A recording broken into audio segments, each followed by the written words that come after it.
Pemirsa, kembali lagi Anda menyaksikan Apa Kabar Indonesia Pagi. Seorang gadis 19 tahun di Deli Serdang, Sumatera Utara dikabarkan tewas di Kamboja.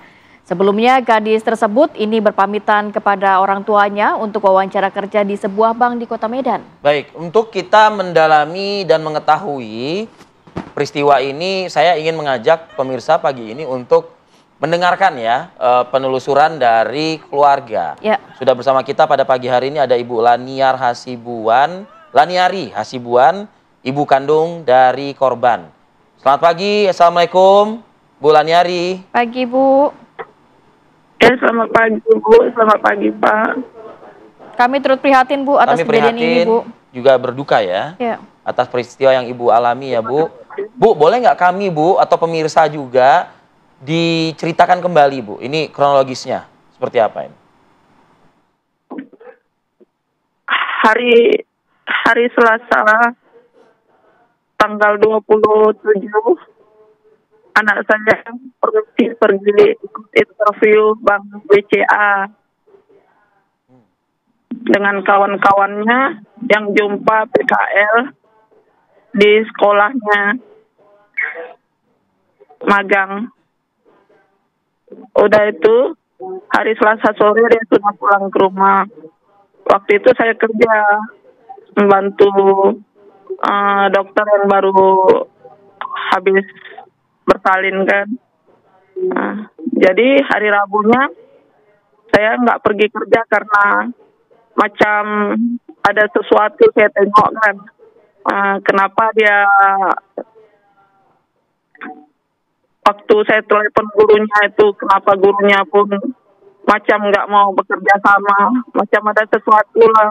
Jadi hari Rabunya saya tanya dengan dia, macam mana ujiannya? Dia bilang ujiannya tunggu hasil lagi baru dipanggil lagi. Malam Rabu, malam Kamis dia kasih tahu dengan saya, Mak, ujiannya sukses, panggil lagi besok pagi. Oke lah saya bilang. Tapi saya kasih tahu dengan dia berhati-hati karena sekarang banyak penipuan-penipuan. Pas kebetulan saya baru tengok berita di Jakarta yang pergi interview Shopee tiba-tiba dibawa ke Kamboja. Jadi saya memang udah rasa nggak enak hati. Saya kasih tahu banyak-banyak lah dengan dia. Enggak, Ma, aman katanya. Ini kan dengan kawan. Kawan yang mana? Mana nomor handphonenya, mana ininya. Enggak apa-apa, ini kawan ini yang jumpa denganku waktu magang semua katanya. Udah itu hari Kamis pagi, berangkat dia ya? Saya dengar pintu lemari dibuka. Tapi waktu itu saya capek kali. Terlalu pagi kali pun jam 4 macam itu atau setengah 5. Saya tidur balik.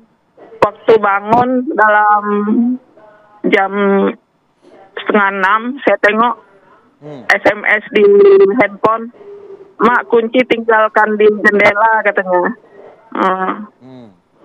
Pergi dulu ya katanya. Udah itu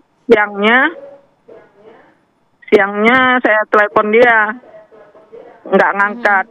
Katanya nggak usah nelpon Mak katanya. Ini aja SMS aja. Macam mana, jam berapa pulang? Saya tanya dia. Hati udah nggak enak aja itu memang. SMS aja katanya. Udah itu sorenya jam setengah 6 kenapa belum pulang juga saya pikir. Saya tanya adik. Ya. Tadi Alia ada telepon, ada ini. Saya tanya banyak lah dengan adik. Adik bilang dia nggak ngangkat handphone, suruh SMS aja katanya. Terus sorenya menjelang maghrib saya telepon dia. Ada 1 jam lebih saya telepon dia tak ngangkat juga. Setelah habis maghrib macam itu saya telepon dia tunjuk gambar airport Bangkok. Sudah di Bangkok. Saya tulisan lah sebentar waktu itu terkejut, saya menjerit.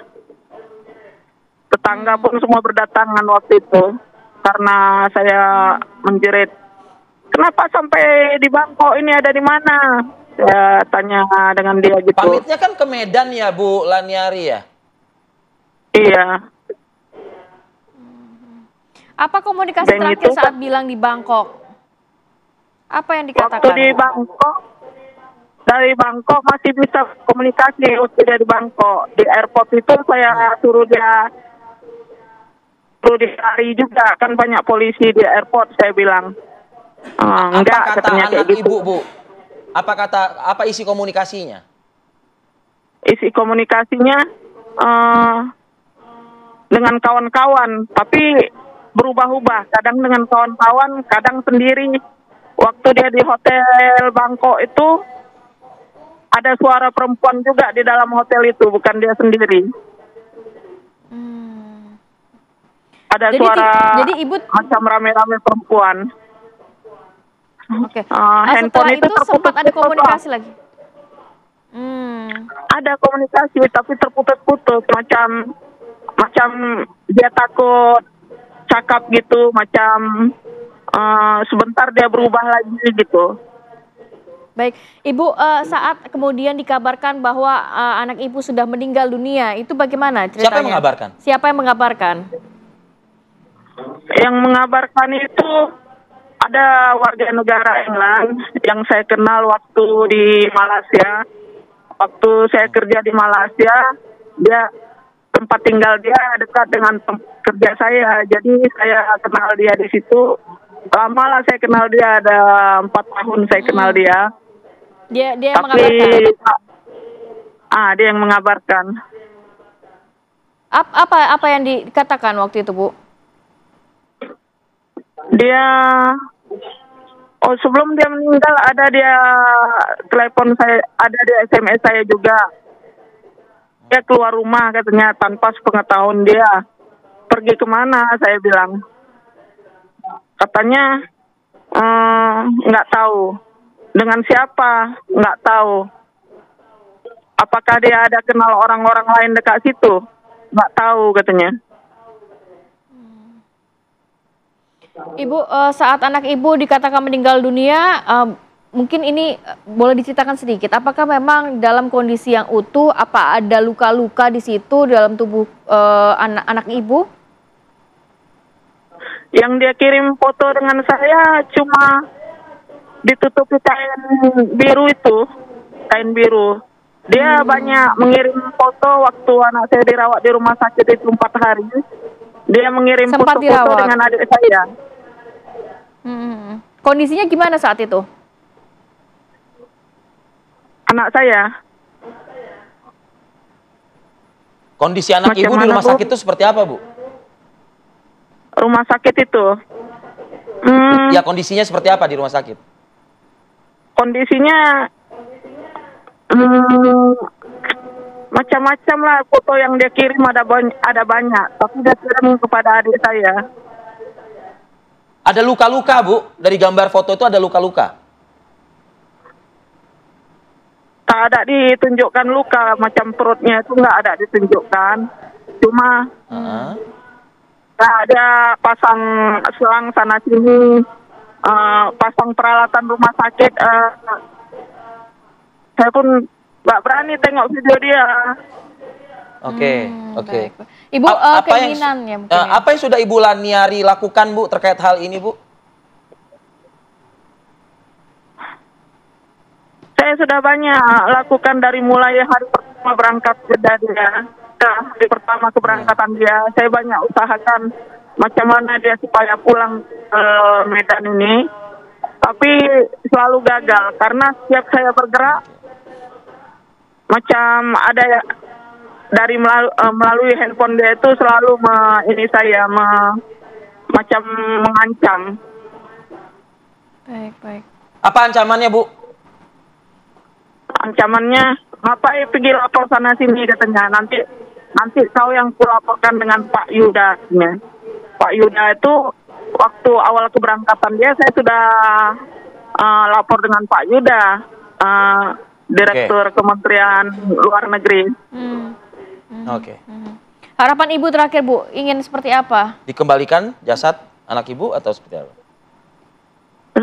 Saya mau meminta tolong dengan pihak pemerintah atau pihak mana-mana, karena saya tidak berkemampuan untuk membayar pemulangan jenazah anak saya.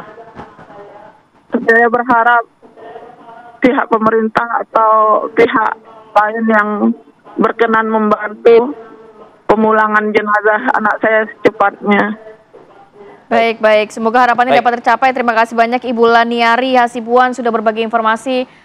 Semoga Anda diberikan ketabahan dan prosesnya dapat berjalan dengan lancar nantinya, Bu. Assalamualaikum.